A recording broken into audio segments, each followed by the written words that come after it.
وبه نستعين وصلى الله على سيدنا محمد وآله الطاهرين ولعنة الله على أعدائهم أجمعين من الآن إلى قیام یوم الدین۔ تمام ناظرین و سامعین کی خدمت میں سلام عرض کرتا ہوں۔ جیسا کہ آپ محظور ہیں، سلسلہ دروس ترجمہ و تفسیر قرآن کا درس نمبر 123، درس نمبر 123 آپ کی خدمت میں پیش کیا جا رہا ہے، جو مستقل جاری و ساری ہے۔ آج ہم سورہ آل عمران کی آیت نمبر 180 سے 182 تک آپ کی خدمت میں پیش کریں گے۔ بسم اللہ الرحمن الرحیم۔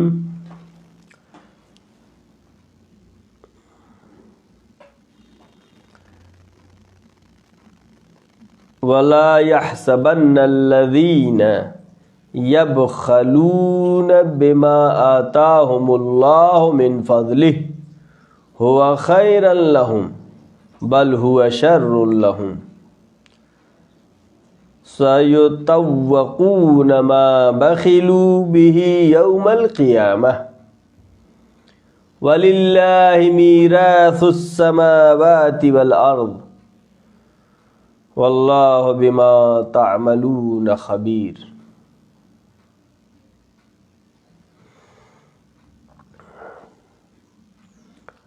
آج جن آیات کا تذکرہ کریں گے، خداوند عالم اپنی اس معجز نما کتاب قرآن مجید میں بیان فرما رہا ہے۔ یہ آیت ابھی جو ہم پڑھ رہے ہیں بخل کی مذمت ہے۔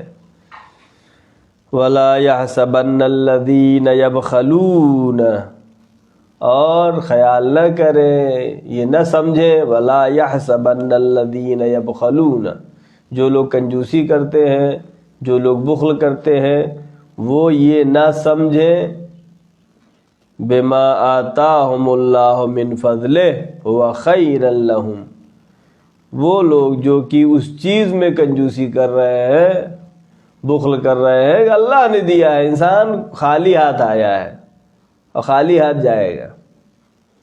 خود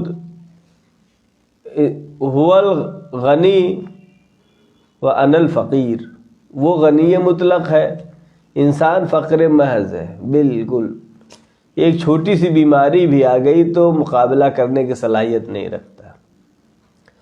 وَلَا يَحْسَبَنَّ الَّذِينَ يَبْخَلُونَ، وہ لوگ جو کہ کنجوسی کرتے ہیں، بخل کرتے ہیں، وہ یہ نہ سمجھے بما آتاہم اللہ من فضل، جو کہ اللہ نے فضل سے انہیں دیا ہے مال،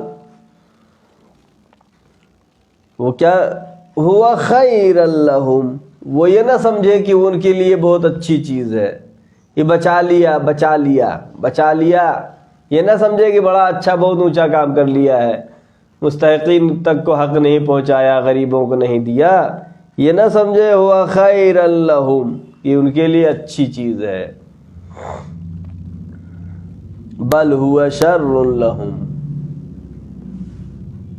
بلکہ یہ جو کنجوسی کیا ہے، یہ مال دنیا کو جو بچایا ہے، بل ہوا شر لہم، یہ شر ہے، یہ ان کے لیے خیر نہیں ہے، خیر نہیں ہے بلکہ شر ہے، جو کنجوسی کے ذریعے سے بچائے۔ اسراف کو بھی اسلام نے منع کیا ہے، جیسے کیا ہے، کلو اشربو ولا تسرفو، کھاؤ پیو لیکن اسراف نہ کرو، لیکن ادھر ساتھ میں بخل سے بھی، خیر الامور اوسطها، درمیان کا راستہ، نہ تو اسراف نہ ہی بخل۔ تو خدا کیا فرما رہا ہے، بل ہوا شر لہم، جس کو وہ اچھا سمجھ رہے ہیں وہ اچھا نہیں ہے، بلکہ یہ کنجوسی کر کے جو بچا رہا ہے اس کے لیے شر ہے، تکلیف کے ساتھ زندگی گزار رہا ہے، پریشان ہے، چلا جائے گا۔ سَيُطَوَّقُونَ مَا بَخِلُوا بِهِ يَوْمَ الْقِيَامَةِ،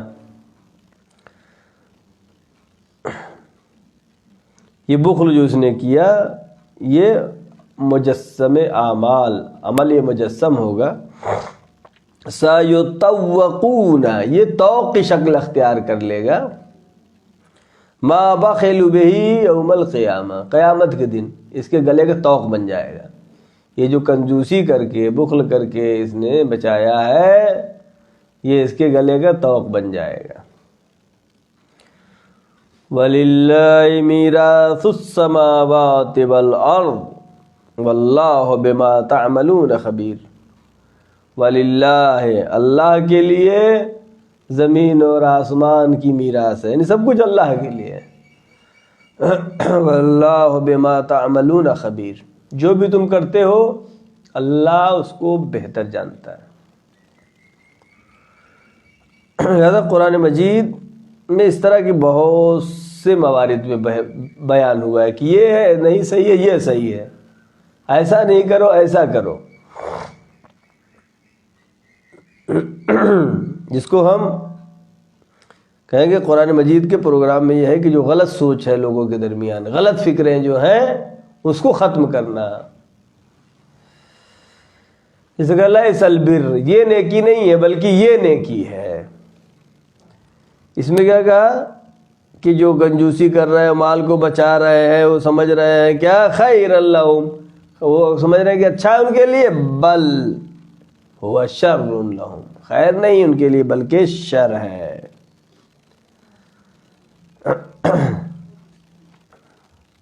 لہذا اسلام جو غلط کلچر ہے، جو غلط ماحول معاشرے کے اندر انسانوں کے درمیان ہے، خداوند عالم متوجہ کر رہا ہے، اس غلط کلچر کو توڑ رہا ہے. یعنی کثرت مال اگر صحیح استعمال نہ کرے تو انسان کے لیے عذاب بن جاتا ہے.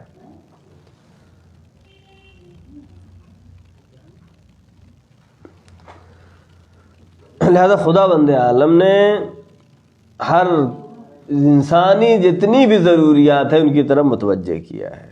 یہ خود دلیل ہے آیت معاد جسمانی کے اوپر کہ انسان کے یہ گناہ محشر میں قیامت میں جسمانی شکل اختیار کریں گے.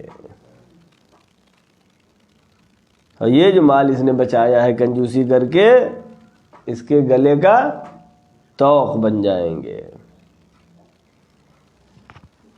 جیسا کہ اس آیت کے ذیل میں تفسیر نور الثقلین اور تفسیر کافی اور دیگر تفاسیر میں بھی تذکرہ ہے کہ جو مال ہے جو کنجوسی کر کے بخل کر کے اس نے بچایا ہے، لوگوں کے حقوق نہیں دیے ہیں، یہ سانپ کی شکل اختیار کر لیں گے اور اس کے گلے کا طوق بن جائے گا.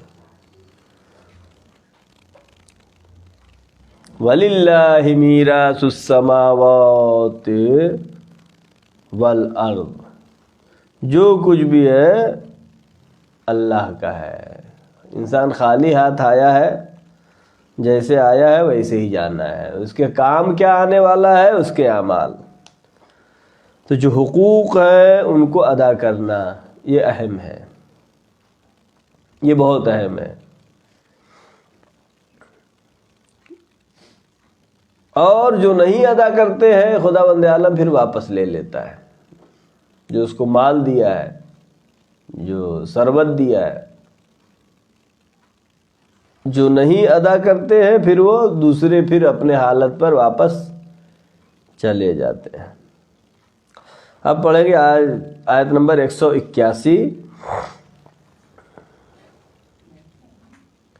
لَقَدْ سَمِعَ اللَّهُ قَوْلَ الَّذِينَ قَالُوا إِنَّ اللَّهَ فَقِيرٌ وَنَحْنُ أَغْنِيَاءُ سَنَكْتُبُ مَا قَالُوا وَقَتْلَهُمُ الْأَنْبِيَاءَ بِغَيْرِ حَقٍّ وَنَقُولُ ذُوقُوا عَذَابَ الْحَرِيقِ.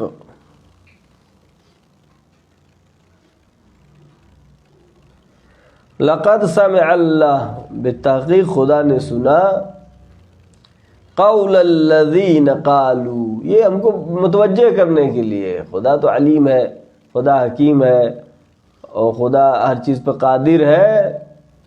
سمجھانے کے لیے بہت سی چیزیں جو قرآن مجید میں ہیں ہم کو سمجھانے کے لیے، اور کوئی ذریعہ بھی نہیں اس کا. لقد سمع اللہ قول الذین قالوا، اللہ نے بالتحقیق سنا ان کی باتوں کو جو کہتے ہیں. کیا کہتے ہیں؟ ان اللہ فقیر ونحن اغنیاء. کفار مشرکین میں کہ اللہ فقیر ہے ہم غنی ہیں. اللہ فقیر ہے اور ہم غنی ہیں. نحن اغنیاء. سنکتب ما قالوا وقتلهم الانبیاء. سنکتب ما قالوا، جو کچھ یہ کہہ رہے ہیں انہوں نے کہا یہ سب لکھ لیا گیا ہے، ثبت ہو چکا ہے. جو بھی انسان کہتا ہے وہ ثبت ہوتا ہے، کہتے فرشتے لکھتے ہیں. سنکتب ما قالوا، بتحقیق جو انہوں نے کہا ہے وہ لکھ گیا ہے.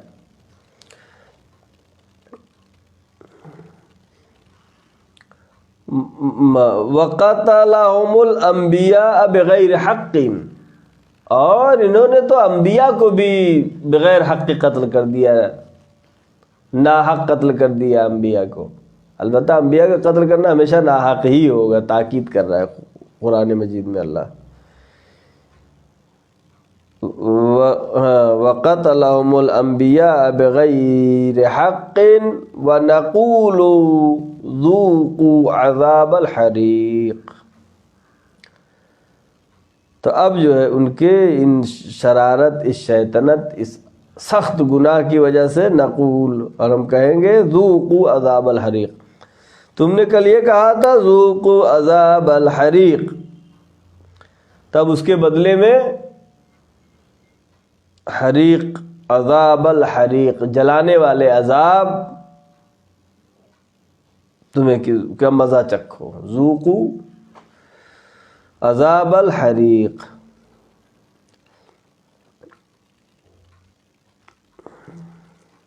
خدا بند عالم نے جو فرائض انسانوں کے اوپر، مومنین کے اوپر، مسلمانوں کے اوپر قرار دیے ہیں، اس کا ادا کرنا ضروری ہے. اور جیسا کہا کہ خمس دو، زکوٰۃ دو، تو اس کا مطلب نہیں کہ اللہ کو ضرورت ہے اس کی. اس کو جو کج فہم ہے، منافقین ہیں، دشمنان خدا و رسول ہیں، وہ کہتے ہیں اس کا مطلب یہ ہے کہ نحن اغنیاء، ان اللہ فقیر ونحن اغنیاء. اللہ یہ سب مانگ رہا ہے، صدقہ دو، زکوٰۃ دو، خمس دو، یعنی اللہ فقیر ہے ہم غنی، نحن اغنیاء. یا انفاق کرو. تو یہ خدا کی طرف اس طرح کی نسبت دینے لگے.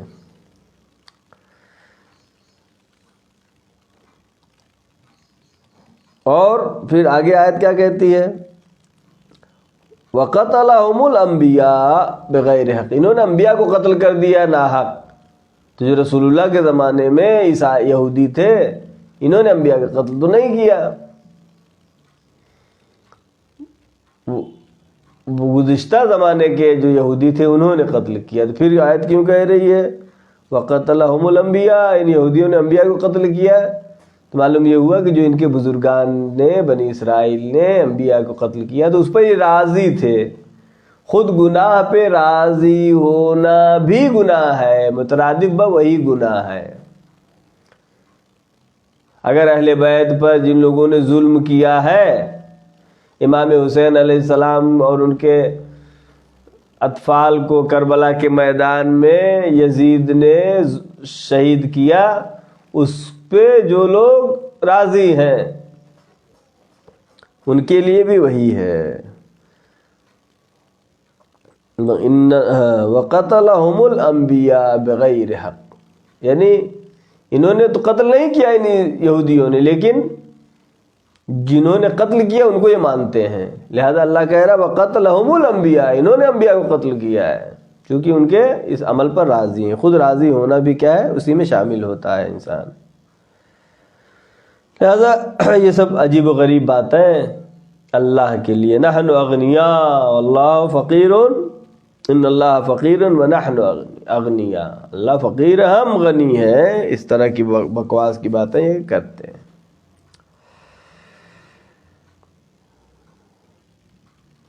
یہ جسے کہتے ہیں خمس دو، سہم امام دو، تو کیا امام کو اس کی ضرورت ہے؟ کیا امام کے نیاز مند ہیں اس کے؟ یہ اسی طرح کی مثال ہے کہ جو ایسا کہتے ہیں ان اللہ فقیر ونحن اغنیاء،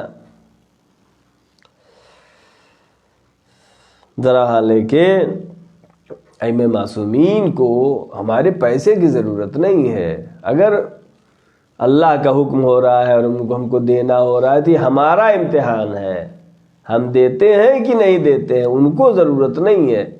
جس طریقے سے قرآن مجید میں اللہ نے کہا ان اللہ فقیر، یا اولیاء اللہ ہیں، ان کو نہیں ضرورت ہے. اگر مال کے مطالبہ بھی ہو رہا ہے تو یہ ہمارے ہی فائدے کے لیے ہو رہا ہے، مومنین کے کام آئے گا. لہذا زیارت جامع میں پڑھتے ہیں، زیارت جامع کبیرہ میں، کہ ان اہل بیت علیہ السلام کی مقام و منزلت کہیں بلند ہے کہ ان کو ان سب چیزوں کی ضرورت. اگر یہ اشارہ کر دے تو دیوار سونے کو جو ہوا، ایسا نہیں ہے کہ صرف کہنے کی بات ہے. ان کے معجزات و کرامات، جو سورج کو پلٹا دے، جو چاند کے 2 ٹکڑے کر دے، ان کے لیے زمین کی کوئی چیز کچھ اہمیت نہیں رکھتی ہے. زیارت میں کیا پڑھتے ہیں؟ بیکم یمسک السماء تقع علی الارض، آپ کی ہستیاں وہ ہیں اے اہل بیت معصومین علیہم السلام. بیکم یمسک، آسمان ٹھہرا ہوا ہے آپ کے ذریعے سے، آپ کے توسط سے. زمین رکی ہوئی ہے آپ کے توسط سے. یہ چھوٹی موٹی چیزوں کوئی ویلو نہیں ہے.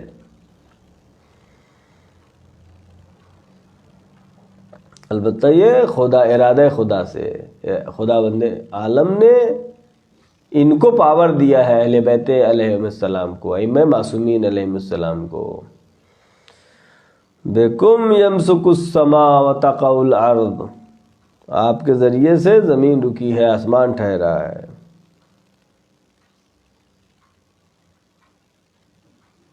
اس لیے کہ یہ عام ہستیاں نہیں ہیں، یہ نوری ہستیاں ہیں اہل بیت ائمہ معصومین علیہ السلام. یہ اشارہ کر دیں تو مٹی سونا ہو جائے. ان کے ذریعے سے زمین، یہ زمین اور آسمان کے درمیان رابطہ ہے. انسان خاکی ہے، لہذا اہل بیت علیہ السلام کے ذریعے سے ہی انسان اللہ کو پہچان سکتا ہے. امام زمانہ کو نہیں ہمارے پیسے کی ضرورت ہے. اگر مال امام دیتے ہیں، حق سادات دیتے ہیں، حق امام دیتے ہیں، تو امام کو پیسے کی ضرورت نہیں ہے. یہ ان کا تو مقام کہیں بلند ہے، دنیا کی کوئی چیز کچھ نہیں ہے ان کے لیے. ہاتھوں میں سنگریزہ لے لے تو زر و جواہرات بن جائیں.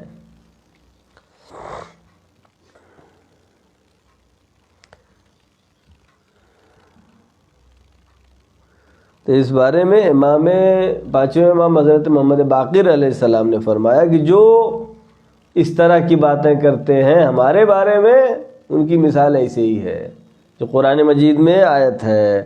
کوئی کہتے ہیں ان اللہ فقیر ونحن اغنیاء، جو لوگ ہماری عظمت کو نہیں سمجھتے ہیں وہ ہمارے بارے میں بھی اسی طرح کی باتیں کرتے ہیں.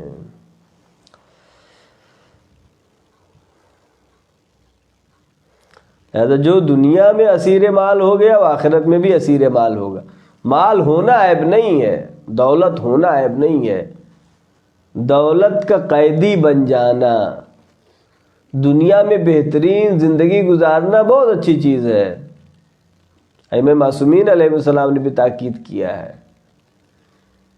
لیکن اسیر دنیا ہو جانا یہ مذمت رکھتا ہے، یہ نقصان دہ ہے انسان کے لیے.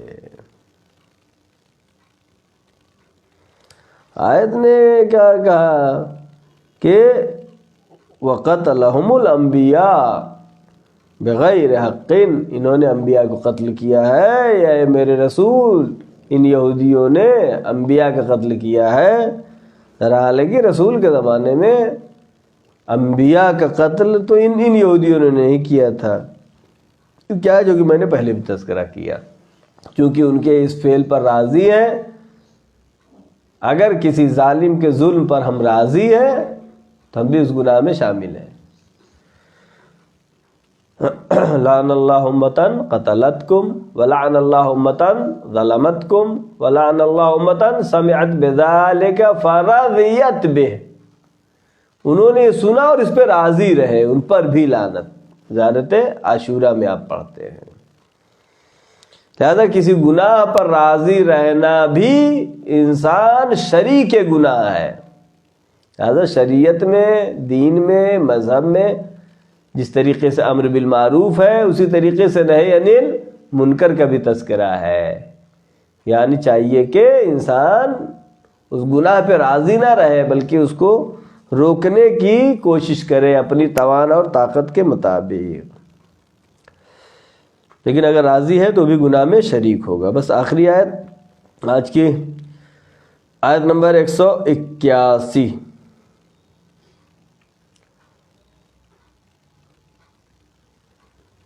ذَلِكَ بِمَا وَنَحْنُ أَغْنِيَاءُ لَقَدْ سَمِعَ اللَّهُ قَوْلَ الَّذِينَ قَالُوا إِنَّ اللَّهَ فَقِيرٌ وَنَحْنُ أَغْنِيَاءُ سَنَكْتُبُ مَا قَالُوا وَقَتْلَهُمُ الْأَنْبِيَاءَ بِغَيْرِ حَقٍّ وَنَقُولُ ذُوقُوا عَذَابَ الْحَرِيقِ. یہ آیت ہم نے پڑھی، اس کا ترجمہ بھی کیا. اب آخری آیت، آیت نمبر 182. ذَلِكَ بِمَا قَدَّمَتْ أَيْدِيهِمْ فَذُوقُوا عَذَابَ الْحَرِيقِ. اب تم آگ کا عذاب چکھو. کیوں؟